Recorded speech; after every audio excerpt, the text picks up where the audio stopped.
Welcome to Prajna Sparks, a podcast where we listen to a Dharma talk, contemplate with our minds and in our hearts, and engage in guided meditation.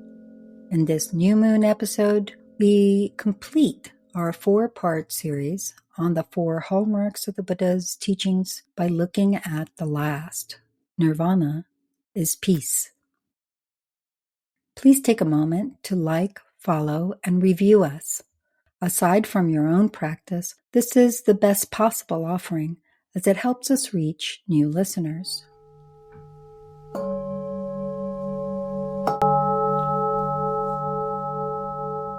In this series on the Four Hallmarks of the Buddha's teachings, we looked at how it is that all composites, all conditioned things are impermanent, how all that is defiled is dukkha, unsatisfying, suffering, unfulfilling.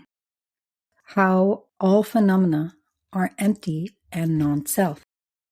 We've also been tracing how each of these seals guides us into an understanding of the next when we work with it in our practice. What does it mean to work with it in our practice? It means to listen, contemplate, and meditate on the teachings. This is the Buddha's own contemplative technology, a developmental approach that allows us to take in the teachings from out there somewhere, a teacher, a book, a video, whatever it may be, and meet it on its own terms by developing first a semantic comprehension of what the words mean in this particular context. That is the listening stage. The prajna, or precise knowledge we gain from that, of the semantics of the teachings, we take into contemplation, a diverse set of practices that begin to bring that semantic comprehension to a point of clarity.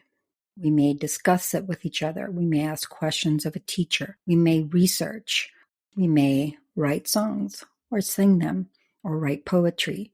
Any number of things that actually help us to hone that understanding to a point of intellectual clarity.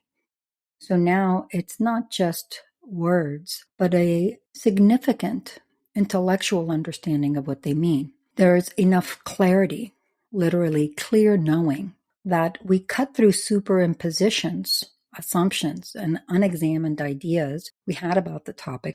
That yields the precise knowledge, the prajna, coming from contemplation, which we take into a very particular kind of meditation, which combines experiential analysis and resting meditation in what I like to call meditative inquiry, alternating back and forth with the resting meditation, shamatha practice, as the home base and the knowing quality of mind, the vipassana half of the practice, invoking the knowledge that comes right out of our experience about the topic. This can all seem very abstract, very obtuse, and very distant until we try it. When we actually work with these three stages, it makes a lot more sense. And we also realize that it's not as plodding as it sounds, first listening, then contemplating, then meditating. It's a very dynamic practice, multidimensional in character. It goes back and forth between the stages as our particular individual needs require, weaving a fabric of understanding that goes beyond superficial words, mere intellectual understanding, and actually knits the knowledge right into our bones so that it becomes an embodied experience. It becomes the way we live. Doing this with the four hallmarks of the Buddha's teachings is one of the best possible things we can do. In fact, you can really build an entire spiritual practice based on this methodology and these four seals. How so? We learn to cultivate the tranquility of mind that is nevertheless alert, called shamatha in Sanskrit, or calm abiding, tranquility practice in English translation. right within that calm abiding, we learn to analyze experientially in our own mind, in our own experience, and tap into the bottomless well of knowing that is inherent to mind, invoking the prajna, the knowledge that precisely understands the way things are with respect to the impermanent character of all conditioned things, the unsatisfying character of everything that is defiled, the emptiness and non-self of all phenomena. As we examine, even in our own mind, how it is that the fluctuations of thought, emotion, attention, even distraction and confusion are impermanent. They're conditioned, composite things that depend on many other things to be sustained and are necessarily always in flux. We see the impermanent character of mind as an example of that impermanent character in all things. When we go not just on a coarse level, but a subtle and even subtlemost level, as explained in the episode on impermanence, we start to see that there's discontent present alongside that continual flux. This underlying vulnerability to pain and to discontent, to the constant search for relief from discomfort, which we call pleasure, is dukkha, the tragic state of things when we inhabit life through the misperception that is samsara. That subtlemost level of dukkha, the pervasive suffering of not being able to determine what happens for us, not being able to remove any kind of suffering, discontent, lack of fulfillment, just general angst, or invoke complete joy at any moment to decide whether we live or die, are healthy or not, whether we're with those we love or not. That state of being dominated by karma and kleshas, in other words, actions and the intentions unaligned with the nature of things that drive us to act in the first place, helps us to see in our own mind, in our own experience, how all of these things cannot be the self I experience all the time or that I attribute to others. We would never characterize this me that we think of as a self that exists truly as being perpetually in flux, unsatisfying, unfulfilling, and out of control. The idea of a self is this mythic quality of something permanent, single or same in character, and independent, above and beyond conditions, able to imprint our will on the things around us. These first two seals, impermanence and dukkha, help us to see how it is that our condition is not at all one of embodying a truly existent self that lasts, that has a wholeness to it, that is independent of things occurring around it. Rather, our experience is one characterized by non-self and emptiness, not only ours, not only other living beings, but even inanimate objects lack a self-entity in the sense of a crux, an essence that is permanent, unitary, and autonomous. Those then lead us to the natural question: if all that is conditioned is impermanent, all that is composite is impermanent, does that mean that there's something unconditioned?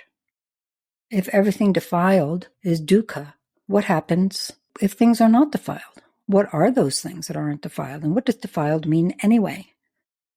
If all phenomena are empty and non-self, what is that experience like? This fourth seal tells us Nirvana is peace. In the Mahamudra tradition of the Karma Kagyu lineage, which I practice, this peace is a pacification of all conceptual constructs, the dualistic projections we thrust onto experience in order to make them digestible. So if all conditioned things are impermanent, then there must be an unconditioned thing that is permanent. It's a very dualistic way of thinking. You can't say Nirvana is the deathless state, the unconditioned state. In fact, the Buddha says this repeatedly in the sutras.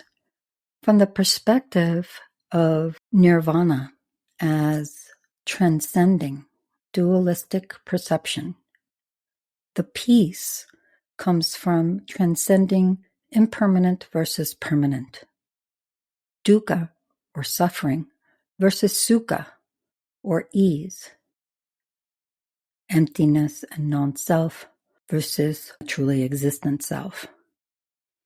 From this perspective, Nirvana is the transcendence of misery, the misery that comes of constantly roiling our mind, stirring it up with dualistic perceptions, not only on a superficial level, good versus bad, black versus white, man versus woman, etc., but on subtle and subtlemost levels as well. This is a very difficult state to explain for those like me who haven't experienced it. How do you explain a non-dualistic experience that inhabits all there is, without labels, without limitations, without conceptual constructs? Also, you can't, which is the brilliance of these four seals. It is by examining in our own experience the characteristics of samsara, the misperception of the true nature of things, that we are left with the true nature of things. By seeing down to the subtlemost levels of how it is that all conditioned things are impermanent, we're led to see how there is that subtlemost thread of dukkha, underlying vulnerability, that makes us susceptible to pain, to hope and fear, to believing in a fiction that we never find. If only this, that, or the other thing were aligned just right, we would be happy and never suffer. Each of these is explaining how things are from the perspective of samsaric misperception of the true nature of things, conditioned things, defiled things, phenomena. When we examine samsara, our own misperception, our own life viewed through lenses that cast mistaken ideas onto the way things are, we see through that misperception, first in just little pinpricks here and there. These are called meditative experiences in Tibetan Buddhist practice, brief fleeting glimpses of something that lies beyond the veil of misperception. Slowly, with practice of listening, contemplating, and meditating on the first three of the four seals, we start to part that veil, to disintegrate it. And what is left is the peace of nirvana, beyond conceptual elaborations, non-dual wisdom, experiencing and experienced, without projections, without fictions, without dualistic categories, free, powerful, courageous, loving, and wise.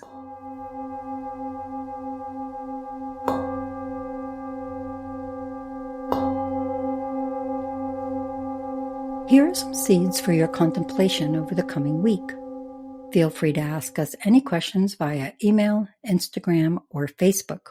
Links are in the episode notes. As you go about your week,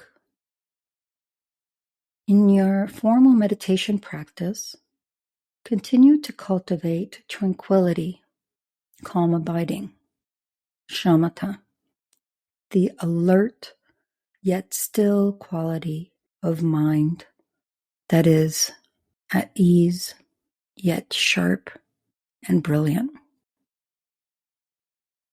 Then right within that space of still lucidity, look into your mind. Identify in your experience, not by noticing, not by judging, not by labeling, in your experience, how your body is in flux, how your mind is in flux, how thoughts fluctuate. Go further, go deeper. Examine how all of our experiences, be they pleasurable, unpleasurable, or neutral, have this underlying vulnerability, a continuum of pervasive lack of fulfillment, almost like we know there's something more than what we're able to touch into in our lives. Look further still. Would you call that me? Do you think anybody would? Is there an experience that is more infinite, full of potential? Off the cushion, look for signs of impermanence, discontent, interconnection in all that you encounter. See how you can start to make connections between those experiences in your everyday life, off the cushion, and in that sanctuary you build on the cushion out of that combination of shamatha and vipassana, tranquility and insight. Be sure to join us again on the quarter moon as we continue to discuss Nirvana as peace. And stay tuned now for a guided meditation with Lama Zopa. Shivnee is our Tibetan singing bowl artist. We can't thank you enough for taking the time to like, follow, share, and review Prajna Sparks. It means a lot to us. If you have any questions, contact us via email, Instagram, or Facebook. Check the episode notes for those links and for more resources on today's topic. Visit us on the web at prajnafire.com or follow us on Instagram and Facebook at Prajna Sparks. Thank you for listening. May all beings benefit.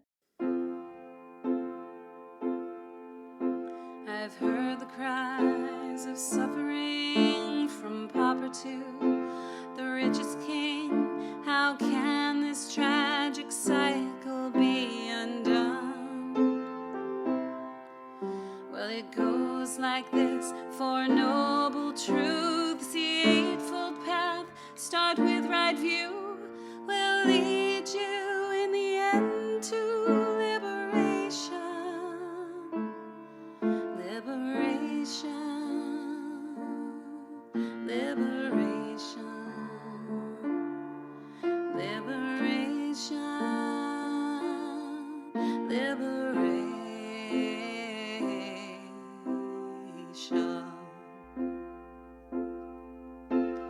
Baby, you've been here before. You know what this life has in store. Sickness, suffering, and death, it's no vacation. Through samsara, we misperceive. Shift your view if you believe, and welcome to a state of liberation. Liberation, liberation, liberation, liberation.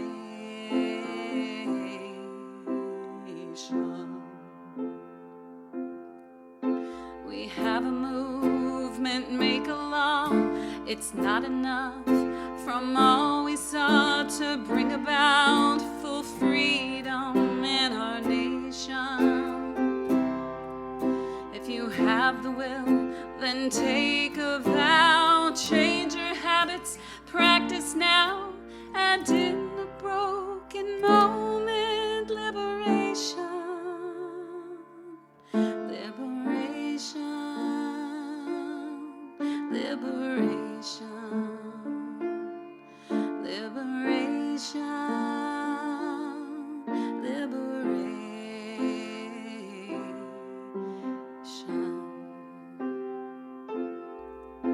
Nirvana is the sacred truth, a state of mind that's shatterproof beyond duality and thirst. It's the cessation. Your motivation must be strong. None of the vehicles are wrong. They'll bring you to the point of liberation. Hallelujah, hallelujah, hallelujah, hallelujah.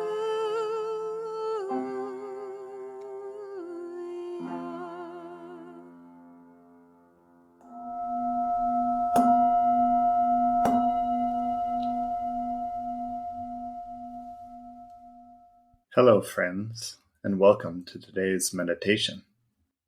We are going to be looking at the fourth of the four seals, namely, Nirvana is peace.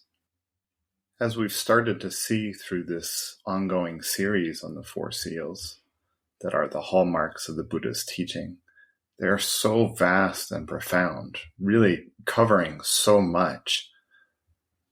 In many ways, they address the entirety of the Buddhist path.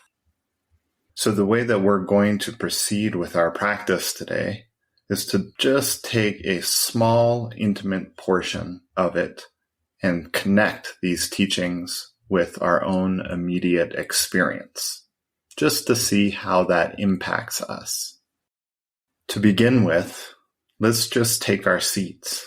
Allow yourself to come into the present moment with whatever has been going on for you.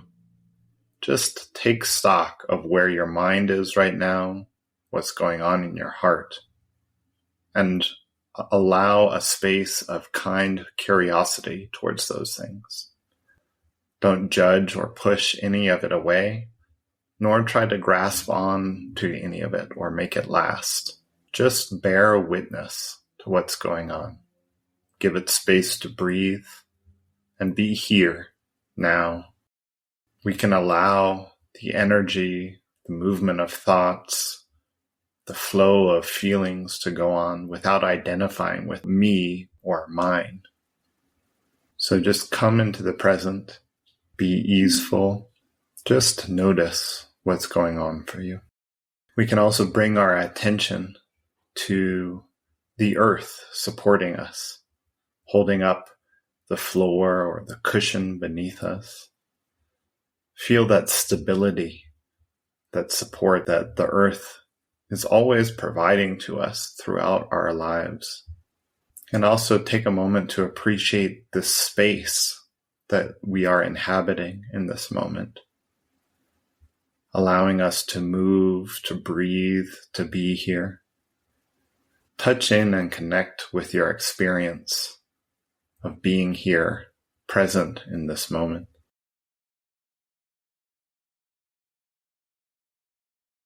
Now we will do a little bit of tranquility meditation to hone our attention, to develop that easeful yet alert, one-pointed attention of mind, cultivating presence. We'll use this as a basis for our meditative inquiry in the latter part of this session. For now, just take the breath or any meditation object that feels appropriate to you in this moment. Focus on it one-pointedly, using it as an anchor for your awareness so that you can recognize when your attention wavers, when awareness drops off due to distraction or agitation, sleepiness, dullness, anything at all. Use the meditation object to cultivate that sharp, clear, yet relaxed awareness, resting within it. So let's practice like that for a couple of minutes.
remaining settled in that space of still, easeful, one-pointed attention. Turn your mind now towards the meditative inquiry. To begin with, just bring to mind whatever insight you've developed through working with the first of the 3 seals. So we can just bring to mind whatever understanding and direct experience we have of impermanence, the recognition of underlying discontent, which pervades not only our feelings of obvious pain and suffering, but also our experiences of pleasure, as well as those times when we're not very clear, when we're not really paying attention, just coasting through life. And further, also bring to mind how things, people, the world, even ourselves, don't have a lasting final quality of being just what they seem. Take a moment to contemplate again on how things are empty and lack self-nature. In other words, start to touch into how things are not real in the way that we take them to be.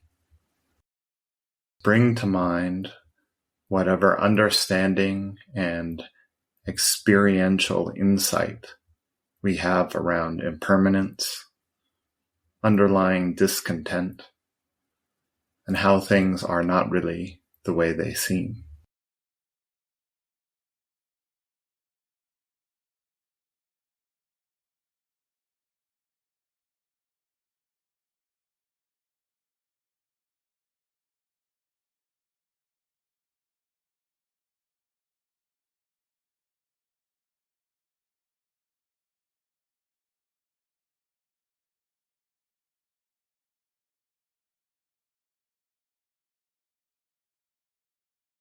Whatever these first 3 seals bring up for us, ask yourself the question, where am I looking for happiness? What do I turn to for peace? Are these things, these people, these relationships, these experiences that I look towards for peace and happiness actually capable of providing what I'm looking for? Investigate closely with kindness and curiosity whether these things that I've grown accustomed to that seem like they are good, pleasant, and so forth actually have the power to provide me with that genuine well-being and happiness that I can sense myself yearning for, striving for all the time. Can these things do that?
As we allow ourselves to come face to face with that recognition that what we usually invest our ideas of happiness in, people, places, relationships, accomplishments, can't really provide it for us. There is often this sense of disenchantment. Normally we do our best not to see it. Normally we try to turn away from it. But allowing ourselves to sit with that, to be in it, is so powerful. Why? It's so powerful because it allows us to open up to the full import of what Nirvana is peace, this fourth seal, means. Nirvana is peace. It's that peace, that happiness, that is genuine, that will never change into something that is not happiness and well-being.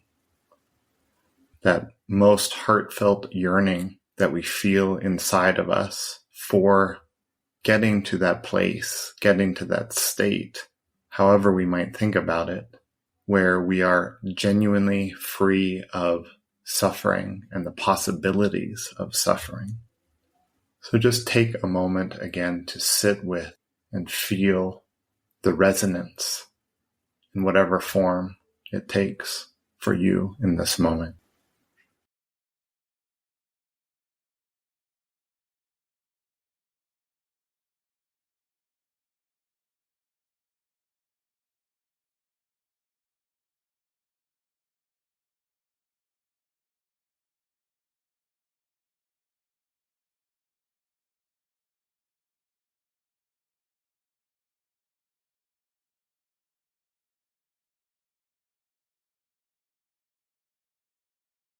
Thank you all so much for your practice in working with the fourth seal in this way. One of the possible fruits that comes from working with the four seals in this way is developing some clarity about what is genuinely worthwhile. When we allow ourselves to see that clearly, an immediate heartfelt yearning for it arises. May we be able to achieve this goodness. Please take whatever beneficial energy has come from this meditation and share it freely with all beings, ourselves included, so that we may all accomplish what is genuinely worthwhile. Thank you.